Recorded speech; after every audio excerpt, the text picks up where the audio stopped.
And we'll start the rundown with a modern-day battle over history. At the center is a bill passed in Poland and now pending approval from the president. It would criminalize accusing Poland of any complicity in Nazi crimes, a move that critics call a brazen attempt to rewrite the past and a dangerous path to forgetting one of the darkest chapters of history.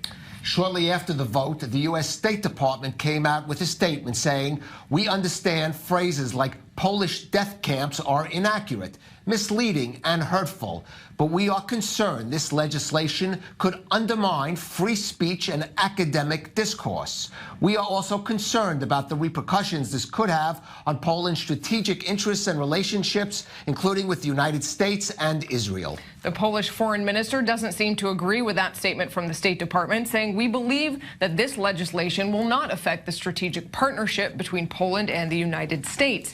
And from Israeli officials, a wave of reactions today, these from opposition lawmaker Yair Lapid and Minister Israel Katz. I see with gravity the Holocaust law legalized by the Poles. I see it as an attempt to deny their responsibility to everything that has happened to Jews in Poland during the Holocaust. This morning, I requested the Prime Minister to immediately order, as a Prime Minister and a Foreign Minister, the return of the Israeli ambassador to Poland for consultations. No bill can rewrite history. Poles were accomplices to the Holocaust.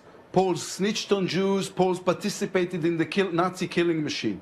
And trying to write a bill now that says otherwise is just an example to the fact that anti-Semitism today lives and burns within modern Poland. And we're going to object to it in any way possible. Earlier, we spoke with a parliament member from the Polish opposition, Rafał Trzaskowski, whose Civic Platform Party opposes the bill in its present form, but he says some Israeli politicians are making the situation worse through their comments. Let's listen. Unfortunately, this debate has been just simplified to, are you for going after those who use Polish death camps, or are you against? And also, when we look at the reactions from Israel, I mean, there are some who send a very sophisticated message, who know the topic, and who make that differentiation. I've seen some Israeli politicians who simply say, yes, it's true, there were Polish death camps. And then obviously the reaction from Poland, from everywhere, from the opposition as well, is, I mean, now you are obviously not telling the truth, and we disagree with such statements. Well, joining us now in studio is our diplomatic correspondent, Mike Wagenheim. Mike, certainly this is even a personal issue for some Israeli politicians who have parents who are Holocaust survivors, for example.